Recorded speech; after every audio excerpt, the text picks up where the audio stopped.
小王爷是葡萄。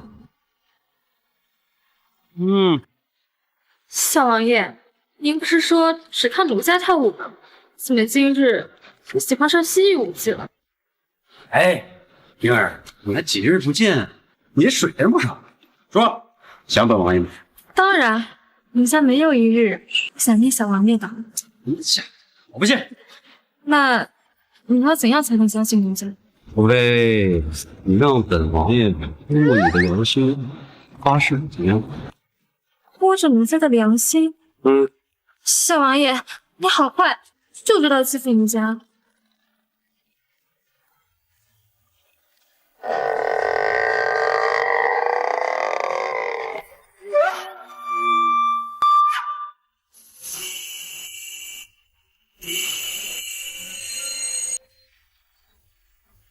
小王爷，夫人请你回府。又出什么事儿了？老子好不容易穿越而来的，就不能让我当个二世祖好好享受享受？夫人请你回府。你这腹都激了！你长得这么俊俏，性格却如此冰冷，等我哪天给你调教好了。灵儿，今天的账记王府上。小王爷，有空常来玩，奴家请客，不要钱。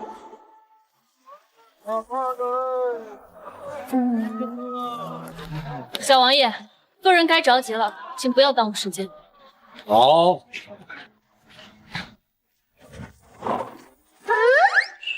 哎呀，好柔啊，好软呀！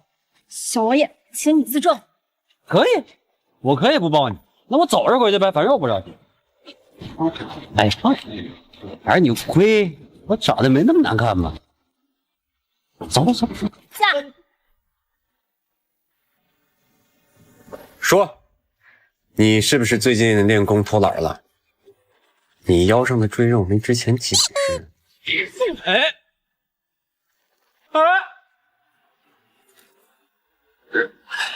行了，哎呀，行了。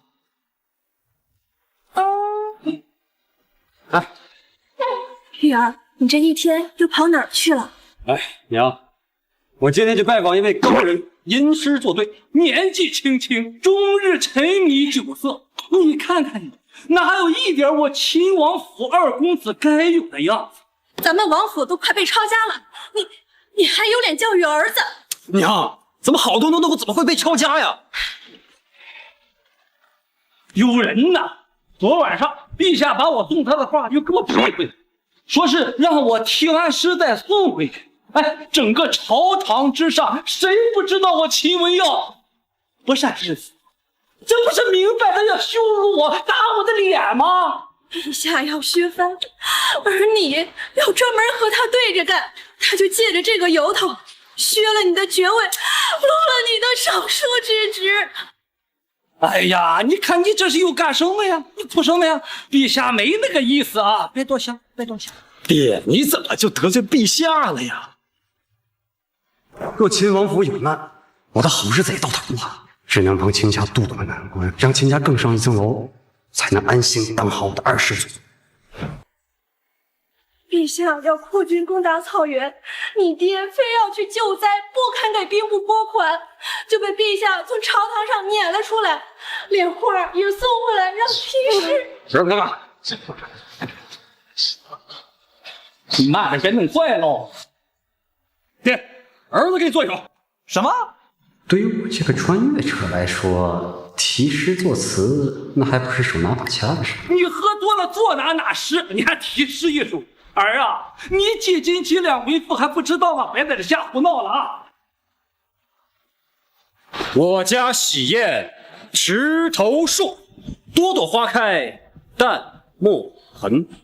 不要人夸好颜色，只留清气满乾坤。怎么样你？不要人夸好颜色，只留清气满乾坤。没想到我秦文耀一生不惧生死，刚直不阿，直言纳谏，最懂我的人竟然是我儿啊！爹，儿出孝，女儿这是真是你做的吗？当然是了，这事关齐王府的生死，肯定是我做的呀。那太好了！老爷，还不快将雨儿这尸赶紧给陛下送去！哎呀，你懂什么呀？边关之事不解决，陛下是不会善罢甘休的。儿子有个办法。孩儿啊，别夸你两句你就骄傲啊！这可是国家大事，不是儿戏啊！我写一篇边疆策论，让父亲定夺是否有成。边疆策论。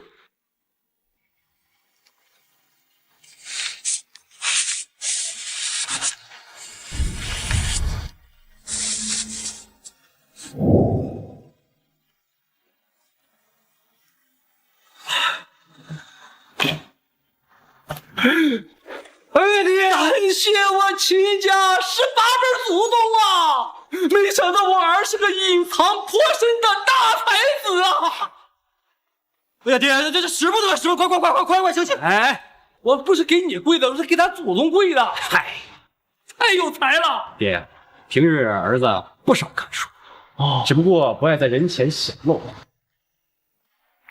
看书看女人还差不多，但他写的边疆策论的确令人惊叹。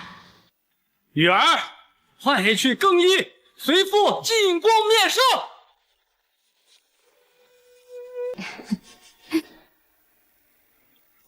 启禀陛下，秦尚书求见。这大晚上前来催命，之前朕我的时间长，不见。陛下，想来秦尚书是有急事，您就见见吧。让他进来吧。这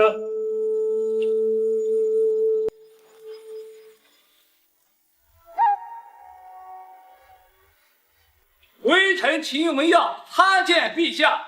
大晚上入宫，见朕何事啊？陛下，这画上之诗已经题完了。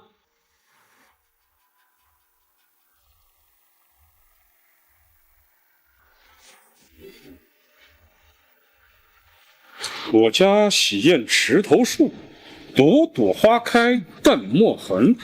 不要人夸好颜色，只留清气满乾坤。这一首诗实在惊艳。如此佳作，令朕始料未及。这首诗跟秦文耀性格非常贴切，完全就是为他自己写的一首诗。秦大哥，这是首好诗啊！多谢太子殿下夸奖。这诗是你做的？这诗是你做的？那当然不是了，此诗乃犬子秦羽所作。没想到秦羽那个纨绔子弟，竟然还有这样的才气。真是虎父无犬子，秦羽这首诗做得极好。哦，感谢皇后娘娘称赞啊！没有，诗的事暂放一边。户部的款，你是批还是不批？陛下，这个款批与不批呢，一会儿再议。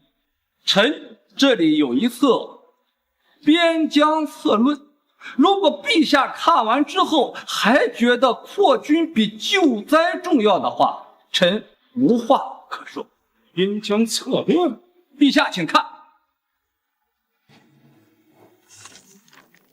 大魏之有疆，由是之有衡，所以魏内安外。雄以为边疆之要，在固防与怀柔并举，而怀柔之策莫善于护市。文耀，这策论一针见血，比起那些溜须拍马的，你才是真正了解人间疾苦的良臣。陛下，惭愧呀，惭愧呀！此策论也不是我写的，也是犬子秦羽所作呀。秦羽，你是在斗着？哎呀，陛下，臣哪敢和皇上斗着玩呢？那不是欺君之罪吗？确实是犬子所作。秦羽，速速传他进来，朕要见见他。宣秦羽。父皇，这边疆策论可否给儿臣也看一下？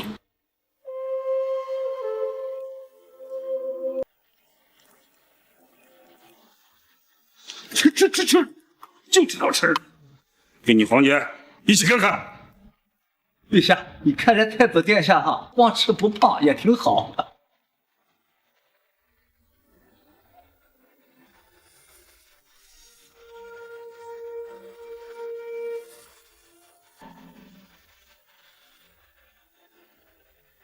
微臣秦羽拜见陛下，皇后娘娘，太子殿下。太平长公主。都说萧柔是我大魏第一美人，今日一见，果然名不虚传。秦羽，如今大魏内忧外患，百废待兴，正是你们年轻人建功立业的好时候。皇后娘娘赞誉了。我和秦张氏本就要好，让知根知底的自己人上位，总比他人强。秦羽，你真是奸猾！你做这首诗，就是为了让朕知道你爹的高尚品德。你爹可不屑于用这种手段。臣是怕我爹这样忠肝义胆的奸臣，在朝堂内受些小人的侮辱，所以才有些奸谎。胡说八道！说啥呢？你们在家说自己是奸臣。我说皇上身边哪有小人？你们胡说八道呢？什么？还不说？不要，秦羽说的对，奸猾不只是奸臣的专属，良臣也可以奸猾。有才气能写诗，有才华能写策论，有胆魄敢于破旧立新，不错不错。早就听说秦羽的纨绔之名，但今日一见，并非如此。这厮太有才华了，那父皇肯定会拿他跟孤比，那待会儿又少不了一顿打骂。秦羽，你来给朕讲讲这边疆赋事会有什么好处？这边有水喝吗？陛下，你这敲的急，我有点渴，泡口水喝，陛下。你怎么到哪都蹭吃蹭喝的？你说这孩子这是有水，在家喝好了。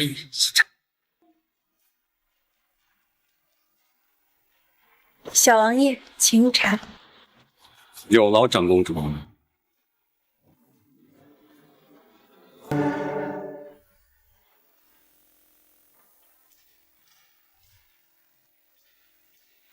这个登徒子竟然趁机占我便宜！陛下，为长期遭受草原警队开通新疆故事，有助于稳定边疆，在大魏度过天灾，兵强壮士在一举北上，在收复草原也去。哎，这赶紧回去吧，兵变花花什么呀？陛下，微臣也确实觉得秦羽所言十分有理啊。现在我们内救灾民，外开户市，双管齐下，就能解我大魏燃眉之急啊！父皇，儿臣也认为秦羽所言乃救国安民之道，还望父皇采纳。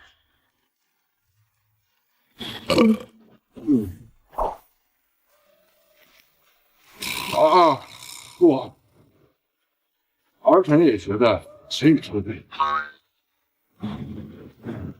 就按秦羽说的办。爷爷，今日你献上良策，立了大功，你想要什么赏赐？臣这人容易得罪人，不懂规矩。若陛下方便，你赐我一块免死金牌。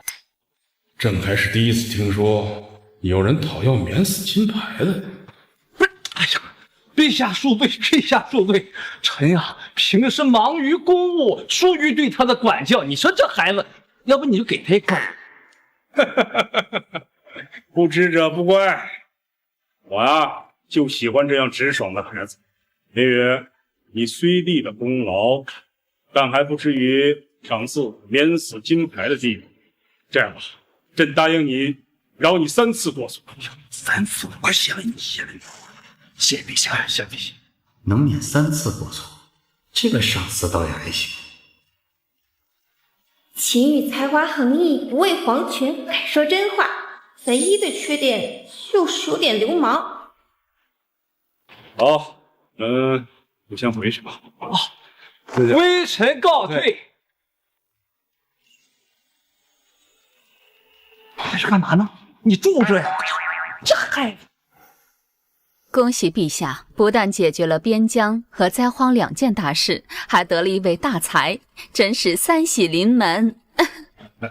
皇后所言极是，这秦羽如此大才，你们说朕应当给他安排什么职位合适？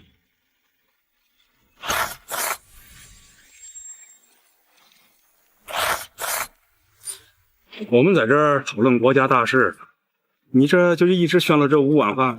你看看人家秦羽，再看看你，这怎么成你这个饭桶？陛下，不如将秦羽安排进詹事府，辅佐男儿。秦羽这孩子又机灵，总比那几个伴读书生来的强。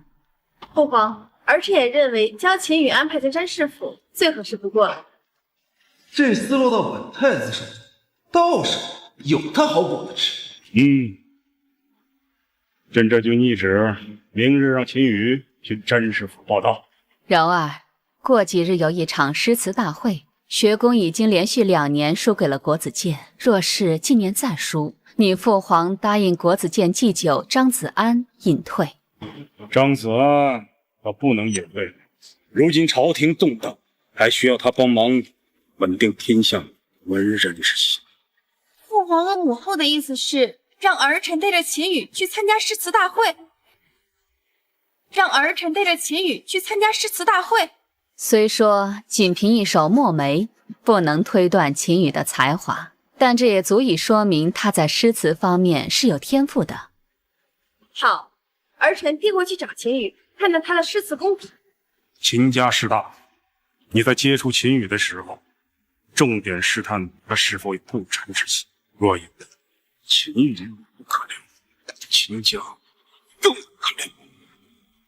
是，父皇。哎，夫人，老爷，陛下有没有原谅你啊？哎，夫人放心，陛下已经决定启用咱们羽儿的策论了。哎，皇后娘娘对她是大加赞赏啊！哎，人家太平公主还给她倒茶喝呢。那太平公主不会看上咱们家羽儿了吧？咱们羽儿可真是出息了。哎呀，你怎么净想好事呢？啊，人家太平公主只是单纯的欣赏她的策论罢了。哎，你看咱们羽儿这个吊儿郎当的样，人家太平公主那是金枝玉叶，能看上她？我们羽儿英俊潇洒，满腹经纶，她怎么就看不上了？等明儿我入宫问问皇后娘娘，自然就知道了。让我累了啊！回去。啊，这小心他不像我，他不是说不够优秀，他是不够。那赶紧回去歇着。是夫人。太平公主才不喜欢秦羽这个东土浪子呢，这肯定是个误会。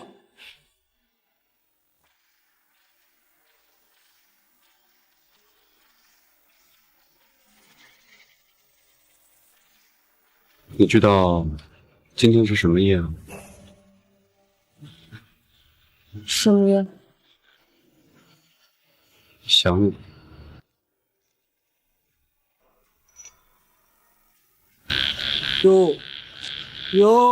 原来冰块也会脸红啊！秦羽，你个登徒子，别让我抓到你！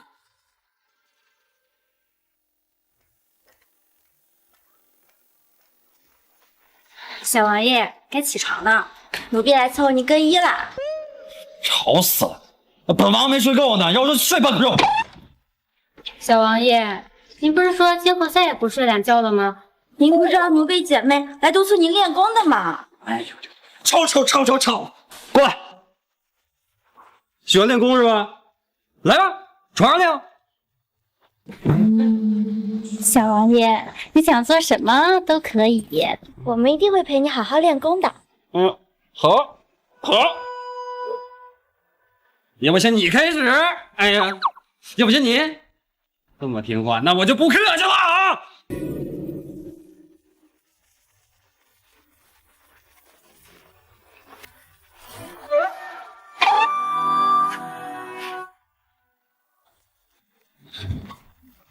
花儿，怎么一到关键时刻你就出现？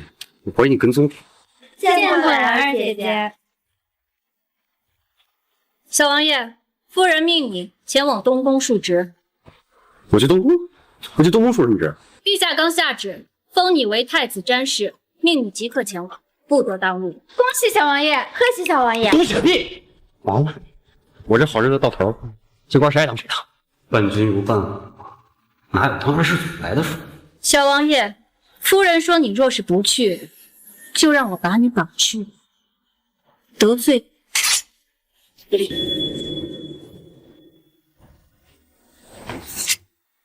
我怀疑你有点公报私仇，我去。虽然我的武艺也不低，但若真动起手来，还真打不过身边人。不过，得给本王爷个意见。东徒子，你无耻！让你不听我的话，非把你调教不可。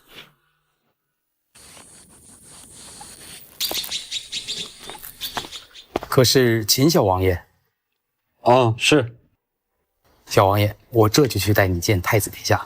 走。小王爷，太子殿下硬要针对你，要和你比武，连宫里太医都叫来了。太子殿下也太狗了吧！还好我早有准备。你跟我认识吗？秦风将军与我有知遇之恩，卑职没齿难忘。原来他曾在大哥手下任职，怪不得好言提醒我。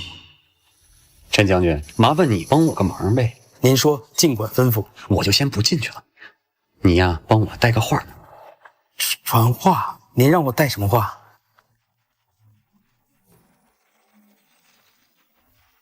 这能行吗？有什么不行的？你也不想我跟太子起冲突，对不对？卑职这就带您去给太子带话。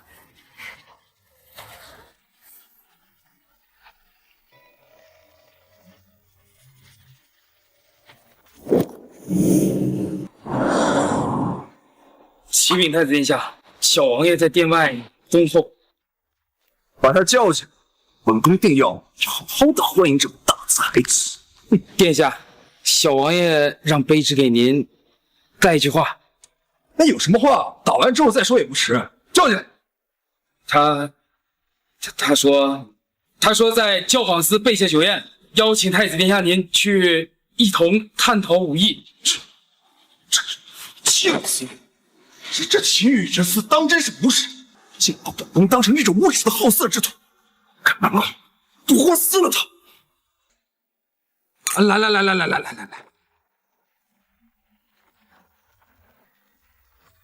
这千金易得，知己难寻。今夜我就跟秦羽彻夜长谈，不醉不归。哎，太子殿下，这才哪到呢？后边还有更精彩的呢。皇上应该收到我们来教坊司的消息了，只要过皇上那关，我们以后就可以横着走。是吗？那本宫可就拭目以待了。来人！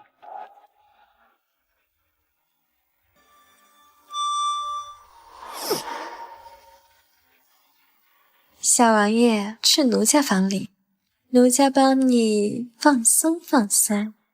这么想本王爷，那我今天就要好好惩罚你喽。是由小王爷惩罚。二位姑娘，侍候好两位贵客，重重有赏。恭喜小王爷。什么？小王爷请，奴家已经迫不及待了呢。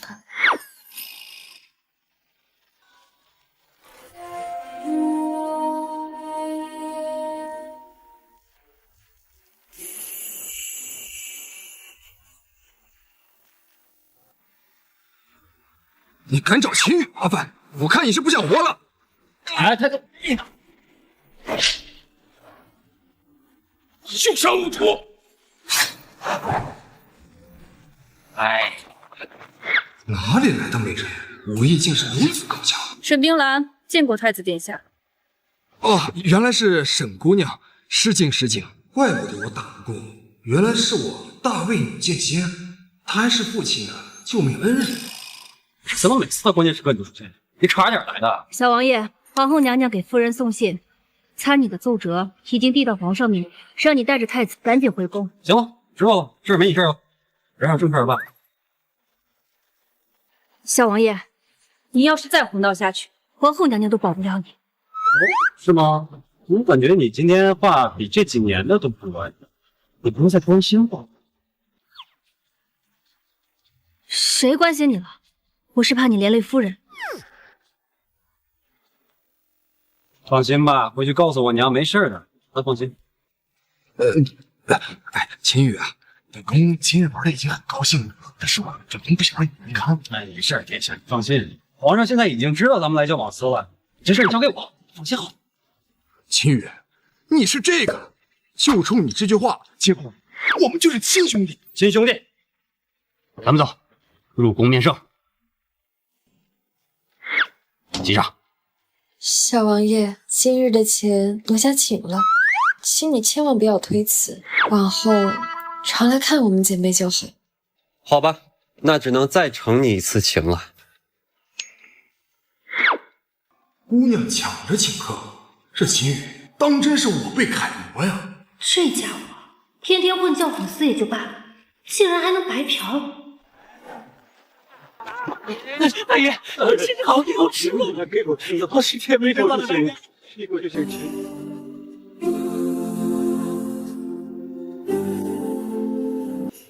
谢姑娘，谢大爷，谢大爷。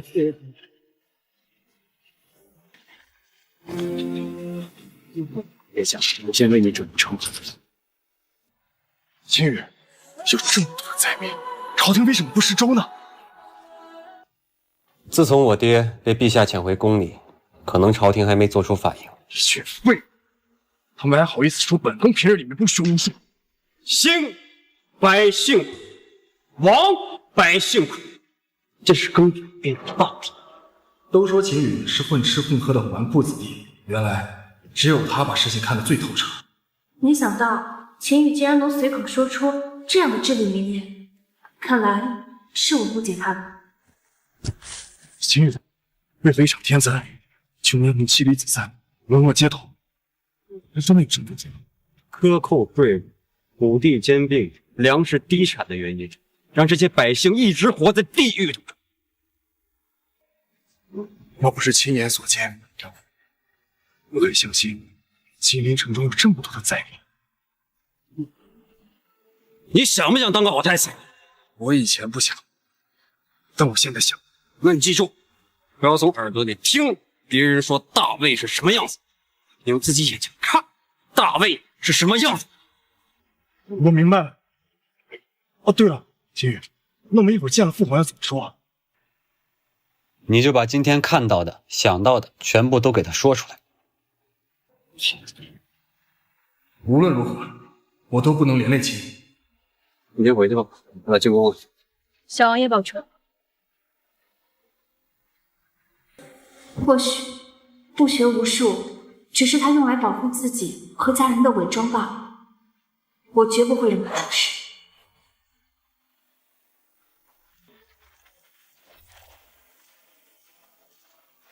臣参见陛下、皇后娘娘。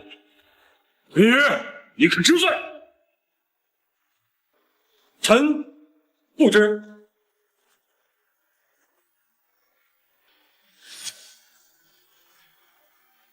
陛下，微臣建议先革掉秦羽的职位，再彻查他究竟包藏什么祸心，竟带太子到教坊司那种乌烟瘴气的地方。范家和我秦家是死对头，前2日我爹被遣回家，就是他在其中推波助澜。范大人，太子偷跑出宫，事情原委尚且不知，您何必咄咄逼人？倒是你，消息如此灵通，太子的一举一动都逃不过他人的眼睛了。长公主，您怎么斥责老臣都可以，但绝不可以污蔑老臣的赤胆忠心啊！你有什么花招？你冲着本宫来，你欺负秦羽老师，你算什么本事？这小子平日里总是一副唯唯诺诺的样子，今日为了秦羽，竟能如此硬气。你这是要？朕问的是秦羽，谁若敢多说半句，就给朕滚出去！回陛下，臣带太子去教坊司，并不是为了花天酒地，而是为了带太子长见识。哼哼，老朽还是头一回听说去教坊时能长见识。小王爷这番言辞，真是令人震惊呐！卢太师，你平日里教导本宫君子坦坦荡荡，你还未听秦羽解释就冷嘲热讽，岂是君子所为？这孩子是开窍了吗？才跟秦羽一天，就能把卢英才这个腐儒躲得哑口无言。陛下，朕都说了，不许他人搭话，是外朕的话让耳边风了。父皇，儿臣有话要说。若是父皇听后还觉得我们是错，那儿臣甘愿受罚。哦，那朕倒想听听你如何见解。儿臣看到百姓流离失所，饥荒遍野，一时不敢相信是秦羽告诉儿臣，想救民就要自己多出去走走。若是连百姓过得怎么样都不知道，又如何救助百姓？秦羽果然不简单，本公主都被他的外表给骗了。知不知道金陵城外的灾民越来越多？臣知道。你身为大魏宰相，不抓紧帮助朝廷安顿灾民，却在这揪着秦羽不放，你安的什么心？太子说的对，你亲自负责赈灾，若办理，朕绝不轻饶你。是，微臣领旨。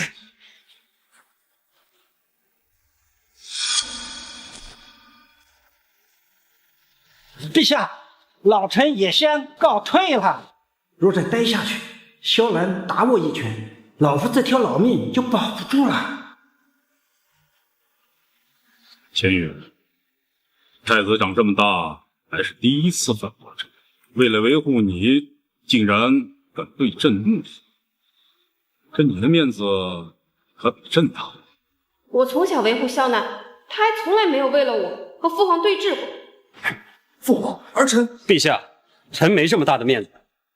读万卷书不如行万里路，臣只是换一个方式让太子看这个世界罢了。一开口就是至理名言，真的是语出惊人呐！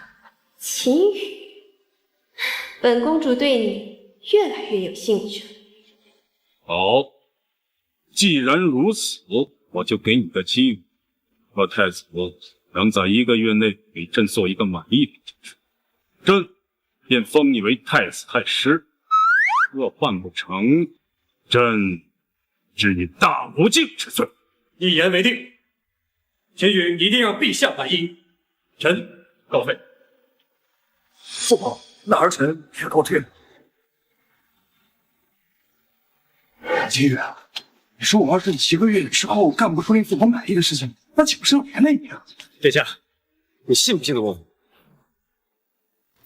你这话说的，那本宫不信你还能信谁啊？假以时日，我定让这些人对你刮目相看。好，本宫信你。有信心吗？有，表一个。本宫定能长江后浪推前浪，把父皇拍在沙滩上。好，有你这句话，殿下，总走。走，去哪儿啊？这1个月没人管啊，咱们这要往死快活呀！快走。那当然也不后悔了。哎呀，殿下，走吧，走。秦羽，本宫明儿就去试探一下，你是不是真的有才学。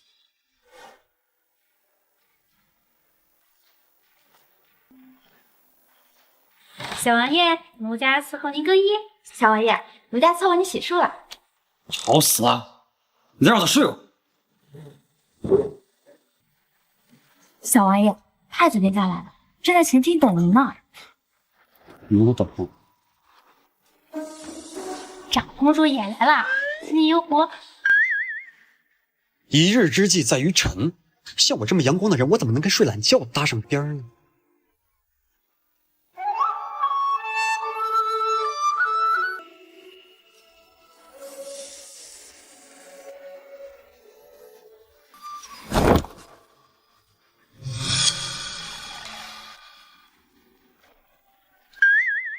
你不要误会啊，不是因为长公主带我又和我在一起的啊。是，小王爷最勤劳了，肯定是为了国家大事。没错，小王爷可是辅臣，肯定有很重要的事情要去做啊。要是再能傍上萧柔这个大腿，我以后就能高枕无忧了。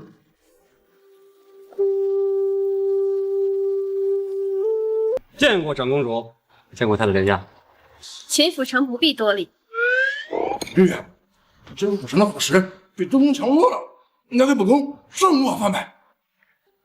是。本公主从未见过他，他为何对我露出这么大的敌意？公主殿下，你不是要找雨儿一起去游湖吗？今天天气不错，你们赶快去吧。不知秦府城可否赏脸啊？公主殿下有请，岂敢不从？请。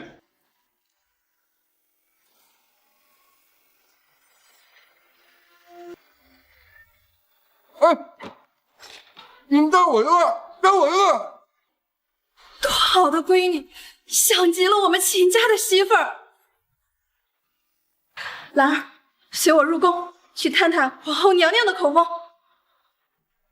是，夫人。太子，我给你要了糕点，你就在这儿吃。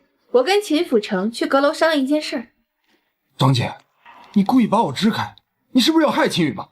他要是有个3长2短，那我也不活了。我害他做甚？你老老实实在这儿待着，别乱跑。哦，那好吧。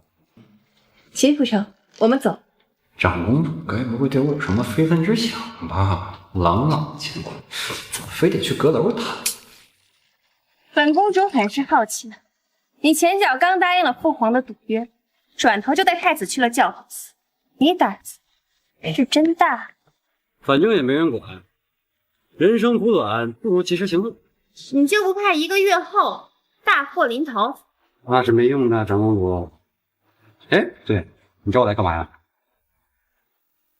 3日后，学宫和教坊司之间有一场诗词比赛，父皇和张子安大儒之间的对赌。啊，这事儿我听我爹说了，说学宫若是这次输了，陛下就让张子安告我还乡，对吧？对，秦府城，你现在也算沾着府的人了，本公主就考考你，若是你诗词水平还很错，本公主允许你去参加诗词大赛。好啊，那不过这价钱得聊一聊啊。价钱？你想让我白帮你忙？那你要多少钱？我要什么钱？我开玩笑，你看那样。以后但凡我遇到弄不过的，你就帮我撑撑腰，好不好？还不如直接跟我要钱呢。就你这性格，将来还不知道要得罪多少人。好，本公主答应。好，随便吧，出题吧。今后咱这靠山又多了一个，还是个美女靠山。现在是春季，秦府城便以春为题，题此一首。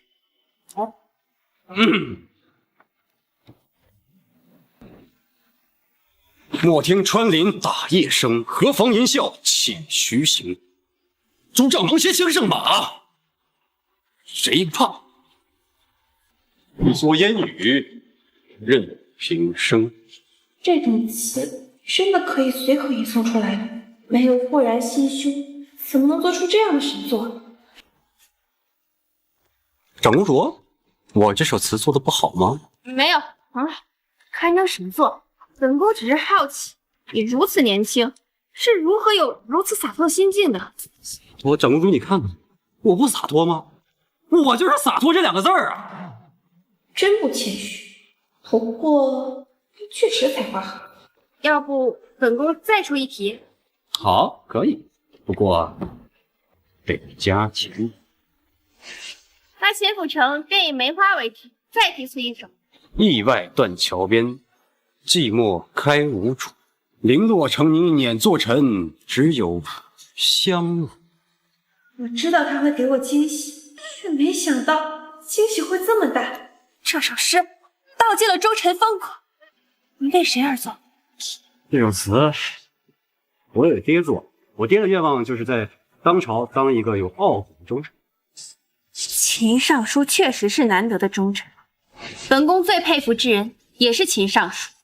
不过我这个爹呀，就是老实巴交，我就怕他在朝廷受欺负，万一得罪那些小人就坏了，万一得罪陛下了，那我们秦家满门抄斩，那我们秦府城放心，只要有本公主在，定不会让父皇听信谗言，残害忠良。那就谢过长公主。哎，喝茶喝茶喝茶。那这算不算本公主给你的报酬？那当然不算了，你是大魏参政公主，保护忠臣那是你的职责，你怎么能当娇女？这家伙的确有真才实学，就是太贱了。你平日不喜读书，为何如此才华？我经常去教坊司，那一堆穷酸书生，哎呦，脚耳根子，耳濡目染，我就学会。有时候真不想和他说话。长公主，我经过你考验了吗？当然，至少在学宫内，本宫还不知道谁的诗词造诣能在秦府城之上。那长公主是不是应该负第二首诗的酬劳？你想要什么？又不是你亲个嘴子。当土浪子，你敢轻薄本公主？本公主定将你打入大牢。别，长公主，我错。我听说你会弹琴的是吗？那不如你为我弹上去吧。连父皇母后都未曾主动让我先去，这家伙还真不客气。哎呀，为难。哎呀，我这人也是嘴。哎呦，那儿有把琴，就那么近。哎，算了，我这人也不太喜欢为难。我也。请。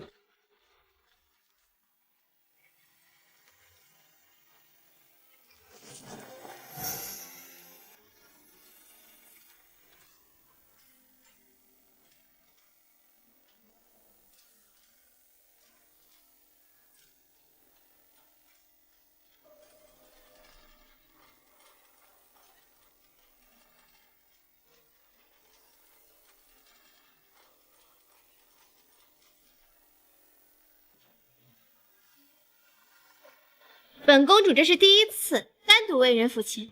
哎呦，那公主，那我是真有缘，我也是第一次有人单独给我抚琴，因为我平时去教坊司都是一堆姑娘一块给我弹。我的评价是，公主你弹的比他们好。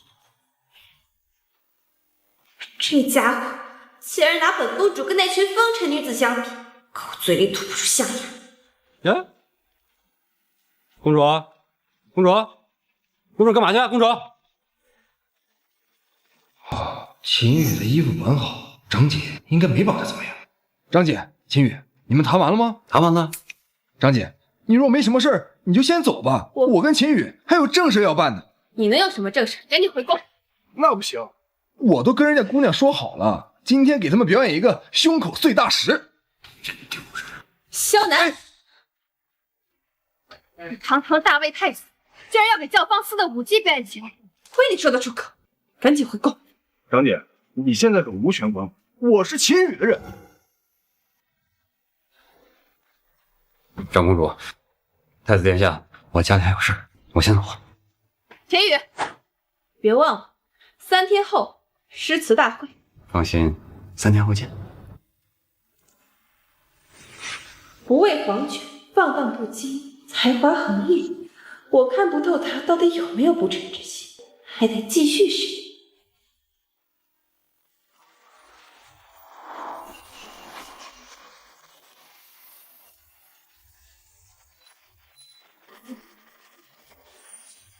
今日诗词大会，秦府城可有夺魁的信息？长公主放心，一定包你满意。不过你这琴声我还没听够。今日你若能夺魁，莫说我给你补钱，就算我给你舞一曲，又何妨？那你光舞一曲可不够，得再加个条件。你还要什么？如果我成功夺魁，咱俩嘴一个怎么样？无耻之徒，你休想！那既然条件达不成，我只能说我尽力。到时候赢不了，你可别怪我。好，本公主答应你。好，公主，我现在有信心了。哎，我现在一个人，我能挑一拳。秦府城，长姐说今日我们所有人都不准出手，你一个人能应付吗？行，没问题。秦羽，长姐说你有诗仙风范，出口成章，是不是真的？秦羽，今日我们学宫的面子可全都靠你了。你们几个哪去？别那么没规矩。姐姐妹妹们，不用着急，等我赢了这场诗词大赛，咱们喝酒去。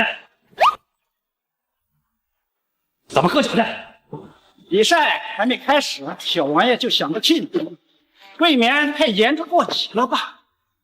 带师带人是来看我笑的，恐怕今天又让你失望了。那就拭目以待，待会儿可别丢了我学宫的脸。长公主，今日学宫只有卢太师一人前来，该如何评判？诗词好坏，张继有一人裁断即可，无需他人再做。好，那就如长公主所言，臣一人来做评判。长公主是对秦羽有多大信心，竟让张继九一人做评官？看来长公主也是无奈之举，学宫学子竟能一人来，也是够丢人的。秦羽那厮何德何能，竟能代表学宫参赛？肃静！诗会规则还是如往年一样，出3道题，哪一方守到最后，哪一方获胜。好，张继九请。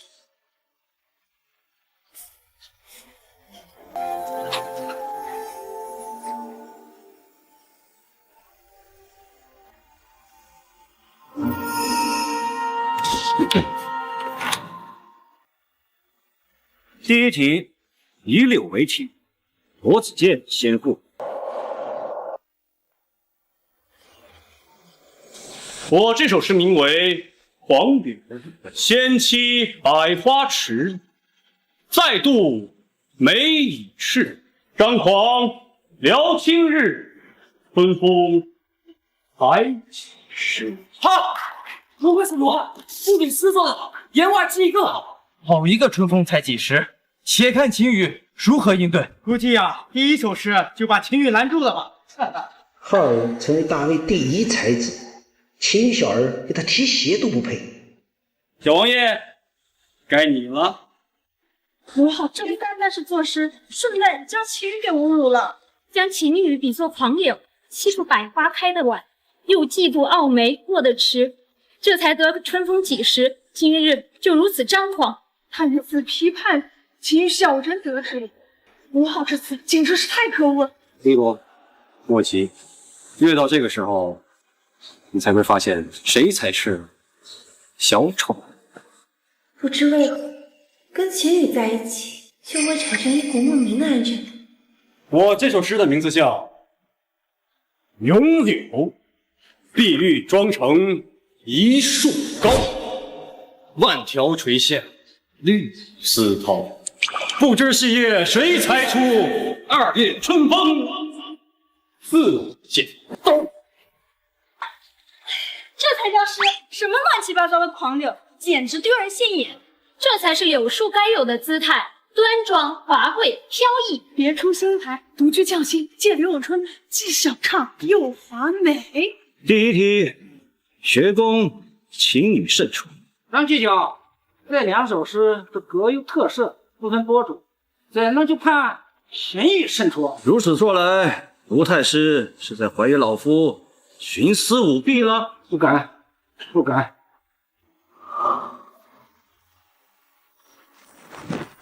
这一道题以壮志难酬为题，学宫先生。我这首诗的名字叫《登高》，风急天高猿啸来，珠青沙白鸟飞回，无边落木萧萧现，无际长江滚滚来。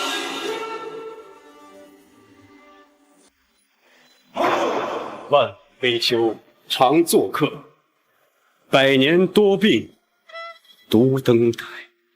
艰难苦恨寒霜鬓，潦倒新停浊酒杯。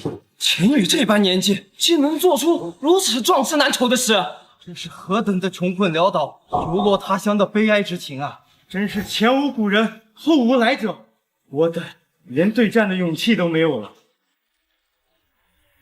只此一首，学宫便赢了，赢得大放异彩，赢得心服口服。张子健，跟罗子健，秦羽小友，莫要调侃了。莫说是他们，就算是老夫，也不敢接你这首登高啊。秦府城当真是才华横溢呀！看来长姐说的没错，有秦羽一人足矣。秦羽，本公主就知道你是无敌的。张继九，承让不骄不躁，不卑不亢，今后前途不可限量啊！张七九谬赞，原来小丑竟是我自己。此子当真妖孽，二比不过，实属正常。张七九，若我没什么事儿，那我就带姐姐妹妹们去喝酒吧。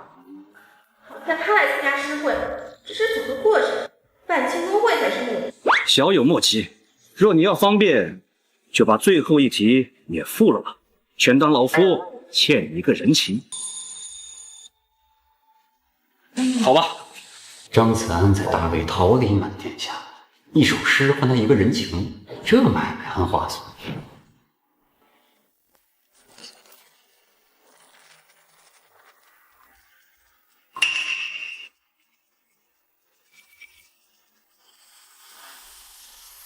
明月几时有？把酒问青天。不知天上宫阙，今夕是何年？人有悲欢离，月有阴晴圆缺，此事古难全。但愿人长久，千里共婵娟。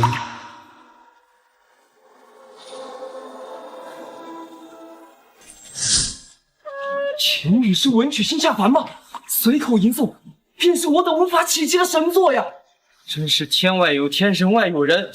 没想到勾栏小王爷竟是才华横溢的大才子啊！我们国子结拜在秦羽手中，真的不丢人。秦羽性格好，有才华，英俊潇洒，简直完美。他这么风流倜傥的才子，真的很难不招人喜欢。还有谁能成为我的夫婿就好？没想到老夫在有生之年竟能瞻仰如此神作，之前一直在糜烂秦羽，老夫是深感惭愧。这首诗词乃天仙化人之笔，可称千古名作呀！张继九谬赞。张继九，没什么事儿，我们先撤了。小友今后若是有空，不妨到国子监找老夫坐坐，咱们结个忘年之交，可好？好，小子过几日定登门拜访。有张子安这个后代，哪怕是皇上都不敢轻易动。好，如此说来，小友请便。老夫的行李老母亲收拾好了，看来是回不去喽。走吧，姐姐妹妹们，快走！这明天找一找陛下报信，快！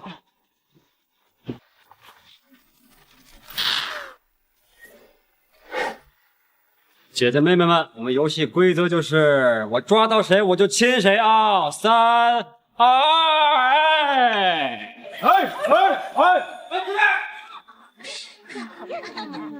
哎，就你了！看到没有？就他啊！开始了啊！秦羽，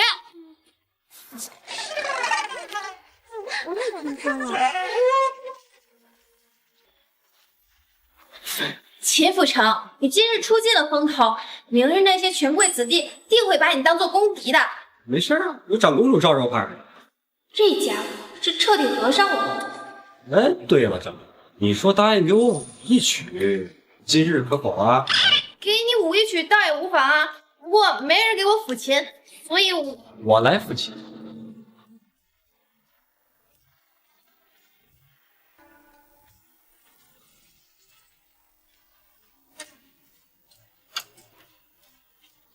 你居然会抚琴？会的不多，但还凑合。这家伙样样精通，当真是个奇人。那好吧，你抚琴，本公主为你舞一曲。好。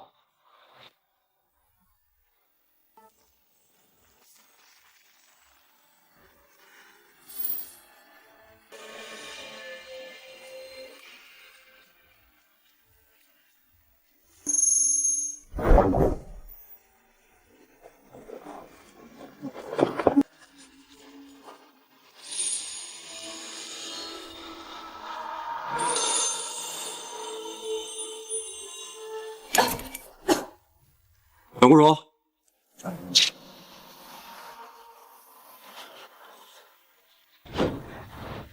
长公主，你这得的什么病啊？今晚你要是有事，那我也死定了。没事，都是老毛病了。你这么年轻，你有什么老毛病？小时候落下的毛病，我没什么事。对了，秦宇，你能不能答应我一件事啊？你说。你能答应我，今后无论发生什么事，你都坚定不移的站在萧楠身后，支持他？我答应你，太子我兄弟，没问题，你放心吧。那我就放心了。哎，长公主，那你能不能也答应我一件事情？何事？你能不能跟陛下说说？你别老给我派活，我自由散漫惯了。我肯定能把太子教好。本公主还是第一次见这么无欲无求、放荡不羁的人。这不是难吗？有难度，不过我可以尽力完成。你谢我公主了，那公主，那我就先告辞。长公主，你这是干什么呀？你是不是忘了什么事啊？我还欠你一个吻。瞧我这气性，差点把头等奖励给忘记了。长公主，你愿意现在履行承诺吗？当然，本公主说话算话。真的吗？来吧。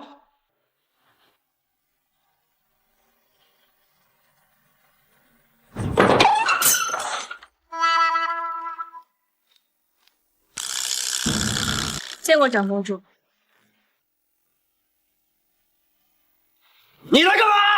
天杀的沈冰兰，你来的可真是时候啊！夫人怕王爷醉酒，特派我来保护你。啊，那个时辰确实是不早了，明日我们东宫见。哦，好啊。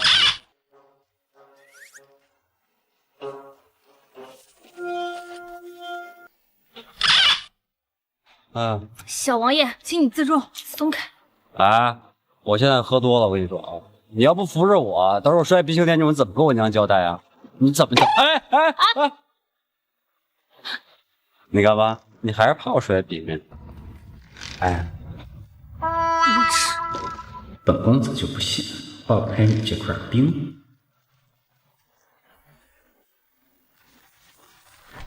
你不是喝醉了吗？怎么刚才下马挺利索的？我是醉了，不过你身上暖和，你给本公子烧醒了。登徒子，你别让我抓到你！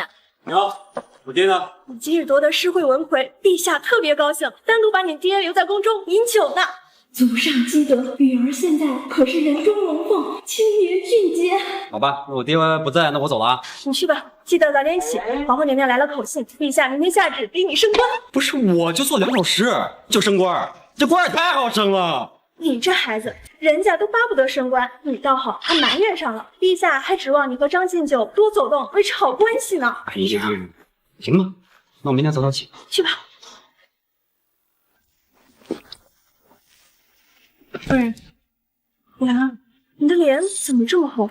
是不是生病了？要不要找郎中给你瞧瞧？不用了，夫人，我没事，就是刚才风吹的了。把脸吹红了。秦宇，你怎么才来呀？我都快无聊死了。哎，别提了，宫里边传旨给我升东宫少专侍了。哎呦，耽误我老长时间了。张公主到了吗？哎呀，张姐都等你好一会儿了。张公主，你这脸色有点泛白啊，你要不要找名医看看呀？看过了，这点小事就不劳烦秦战士费心了。那行。哎，张公主，你记得吗？我说要帮太子做一件震惊朝野的大事，现在我有名了。真的吗，秦宇？正好，本公主也很好奇，秦战士有什么计划？学姐，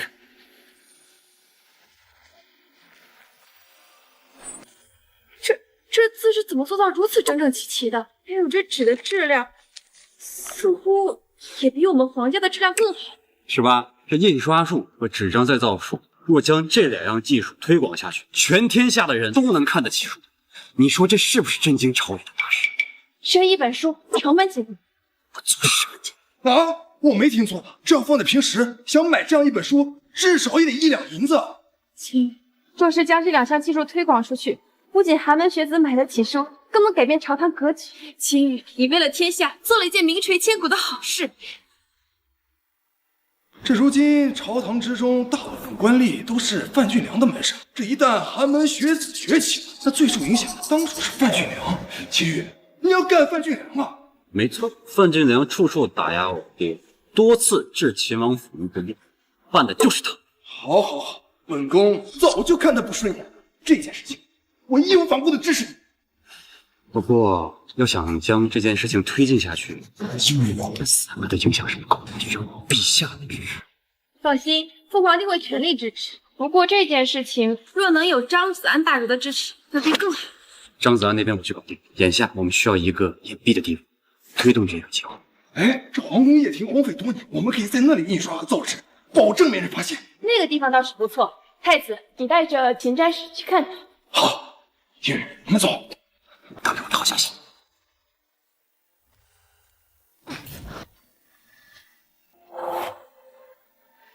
秦羽，多希望可以让你进化成功了，那是何等的惊世骇俗！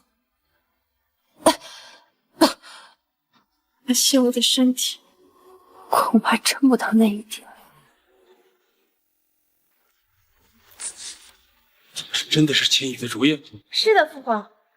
秦羽还真是给朕一个天大的惊喜，只是不知道他真的等信任了。父皇放心，经过儿臣多次试探，秦羽此人并无不臣之心，可堪大用，将来定是我大魏的栋梁之才。哥，你如此为他说话，莫不是喜欢上秦羽这个浪荡公子了？父皇莫要调侃儿臣了，儿臣只是欣赏他的能力。以我当下的身体状况，怎么能连累秦羽呢？好了，你也回去早些歇息吧。看你这脸色苍白，要不给你找个御医看看？父皇放心，儿臣没事。你如此这样，朕怎能不担心呢？福儿，快传御医来。福儿，若，你怎么了？来了，来了！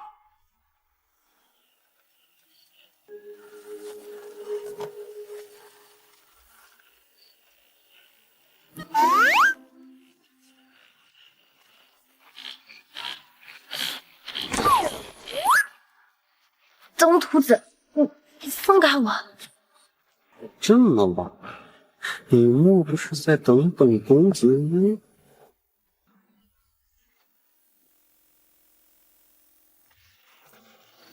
谁等你？是吗？你脸怎么红了？他今天怎么会这么乖？反抗力度这么小？难道冰块被我捂热了？是你们回来了吗？啊！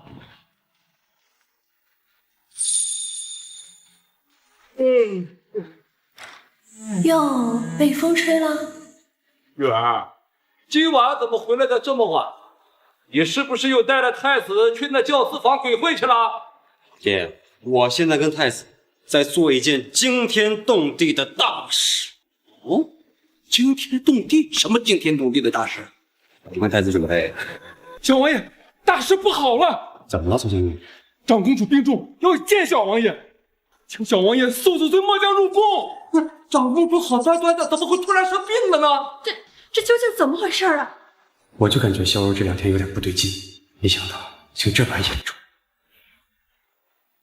末将也不知，小王爷，我们赶快走吧。哦，走。萧柔，你可千万别出事，我还指望背靠你这棵大树乘凉呢。活得蛮快，我送你去。好。有人病情吗？下回出去说。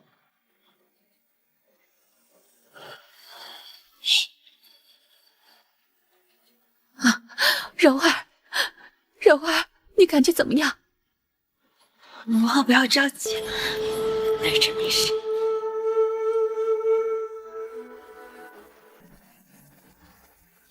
秦羽，张杰的情况似乎不太乐观。成功躲到什么地方？我也不知道，听说是救济。我们去进去看看。好。飞侠，先进去，柔儿在里面等你。是。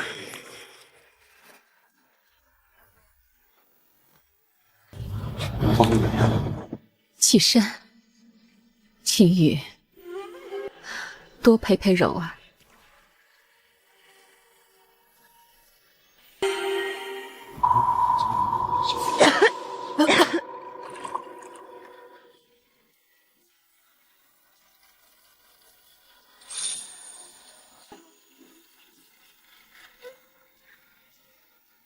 让我靠一下，好吗？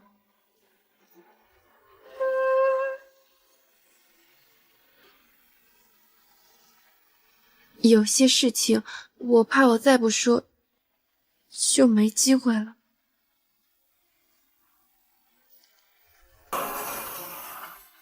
秦羽，我喜欢你。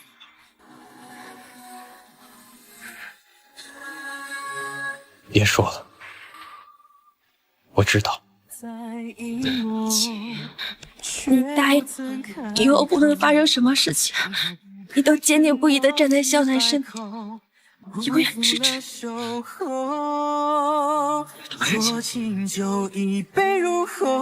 我若是走了，以后能保护你的就只有萧南了。有我在，你死不了。但是妻妻很难治的，而且我已经病重了。我今后没办法陪伴在你左右。我们才刚开始喜欢彼此。在这个时代，气急的概念很笼统，的确很难治愈。你是我最大的靠山，我不会让你死，我一定把你从鬼门关拉回。不管你用什么样的手段，绑也要给我绑到这儿来！连只想莫非王土，谁敢不听朕的命？陛下，苏福真的跟你这样说的吗？苏神医说他不可能放弃病人不管，他说5日之后治好那人自会前来。5日？柔儿，我这撑不到5日怎么办？可否将柔儿送去见苏府？长公主病情严重，目前的苏府住在白河宫半夜，恐怕长公主经不起颠簸。如果没有其他办法，只能如此了。父皇，不如将苏福跟着病人一起进来不就好吗？太子殿下有所不知，苏府有个规矩，就是病人进了草庐，要么救活了蠢，要么死了蠢。如果救不活，出了草庐，他会疯掉的。此人脾气古怪，的确不能冒失。可是我拖不起，还是把他送草庐吧。曹将军，山上的病人都是什么病？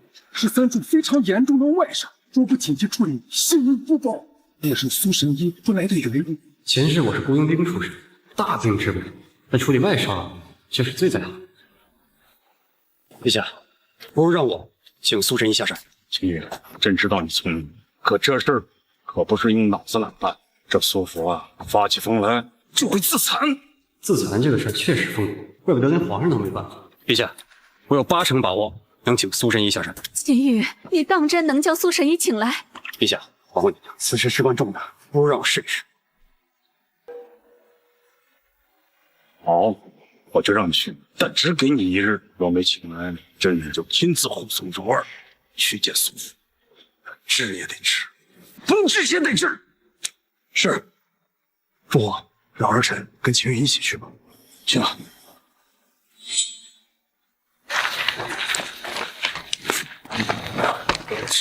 这么多人，这姑娘长得真壮实。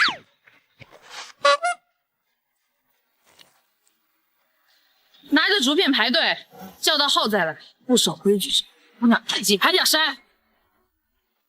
姑娘立即拍下山。这位壮士，这位姑娘，我们不是在看病，我们是来当仆人。趁我没发飙，赶紧滚！哎，你这姑娘怎么这么霸道？那怎么还骂人呢？有点东西。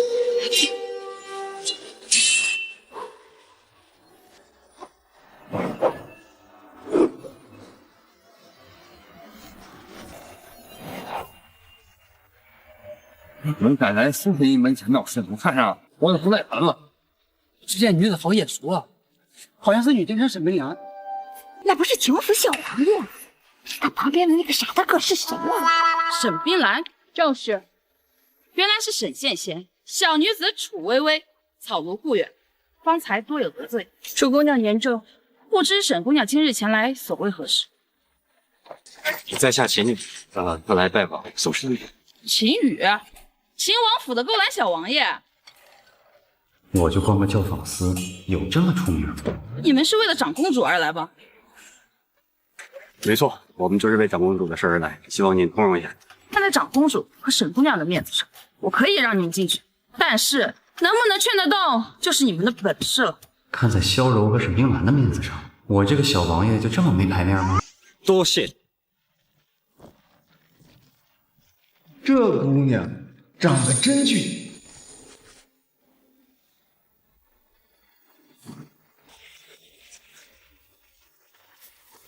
晚辈拜见苏神医。秦羽，他是不是个聋子而已？别瞎说，小专注。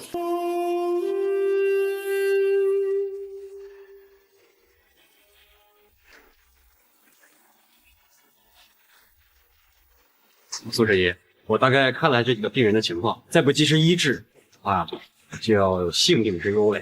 你是要在我面前班门弄斧吗？苏神医，晚辈不敢。晚辈的意思是，我帮你治好了，您随我下山治疗长公主的气急如焚。你连这么重的伤都能治，可请我下山做什么？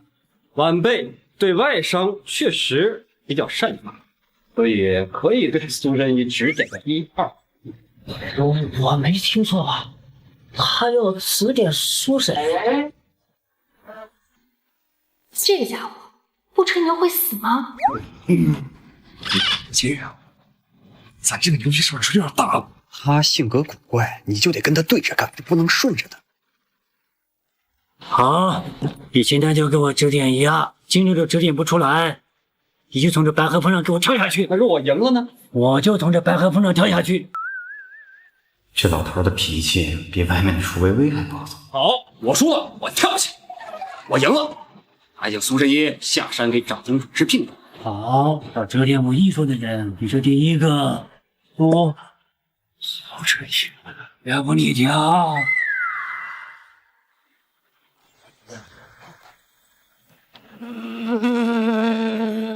哦。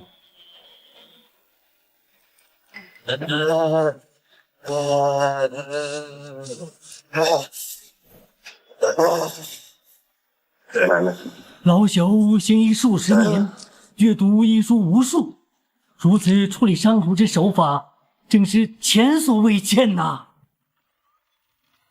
哎呦，小友，你尽管包扎就是，不用理会老朽。听没见苏神医这么客气。听苏神医这语气，秦羽赢了。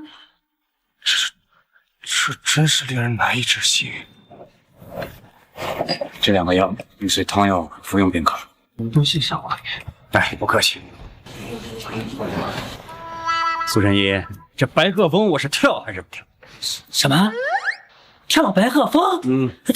我们刚才聊过此事吗？小友，过来坐。老朽有几个问题，咱们探讨一番。苏神医，情况紧急，您先下山随我救长公主先。放心，老朽心中有数，有数。走。小友，你刚才处理伤口的手法是从哪学的？我管这个称之为缝合术，是从裁缝那儿获得的灵感。什么？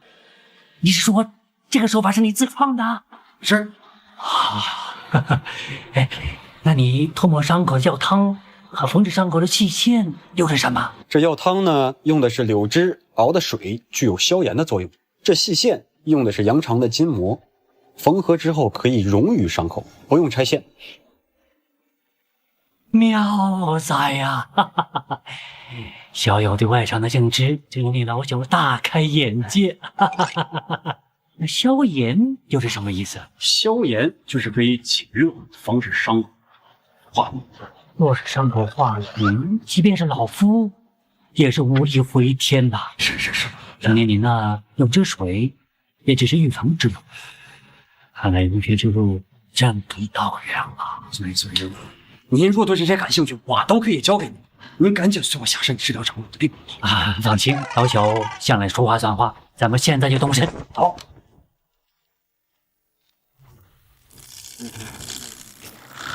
看什么看？你们3个烂命鬼暂时死不了，待会我让微微进来给你们医治。苏神医，小人感觉能等到您回来。对呀，我们现在还熬得住，就不必劳烦楚小姐了。对，苏神医慢走，您还是带楚小姐在您身边保护您吧。对。苏老，您这是去皇宫为长公主治病。那是不是这些病人就交给我治了？你随我下山，草庐不用管了。哦，好吧。你们几个把草庐给我顾好了，不然把你们腿打断。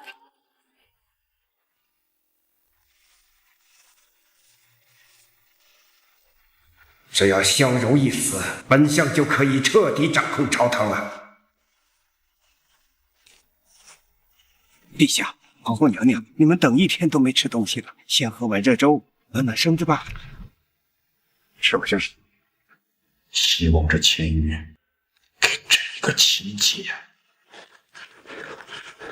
陛下，好消息！小王爷带着苏神医入宫了。秦羽怎么会有这么大的面子把苏府请来？本是秦羽啊，你让朕失望了。多亏了秦羽这个孩子，我们柔儿有救了。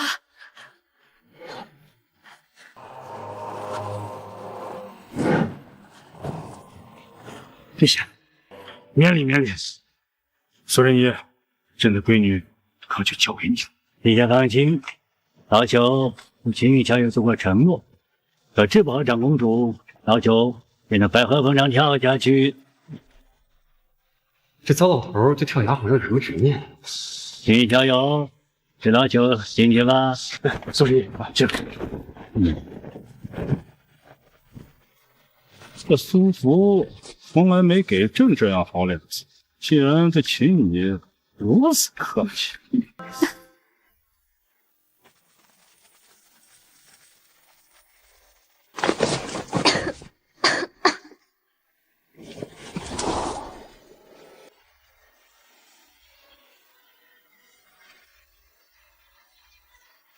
秦羽，苏神医，你公主，你放心，苏神医说一定会治好你的气气。你们郎才女貌，当成了天生一对。秦羽小友，在你出门时，千万别忘了请老朽喝杯喜酒哦。奇怪，好端端的，怎么会突然生出一股强大的杀气？好，只要苏神医赏脸。苏神医，感谢您下山为我治病。这位秦羽小友，老朽最快要4天后才能来。啊，你待会再缠绵吧，老朽要把脉施针了。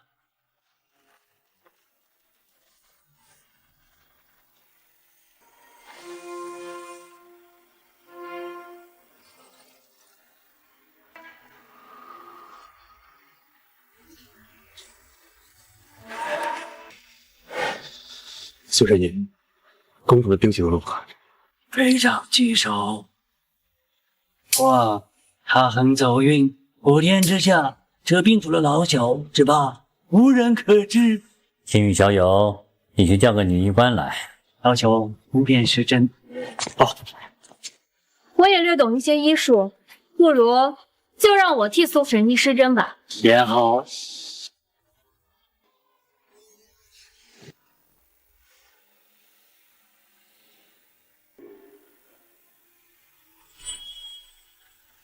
他该不会是要对我不利吧？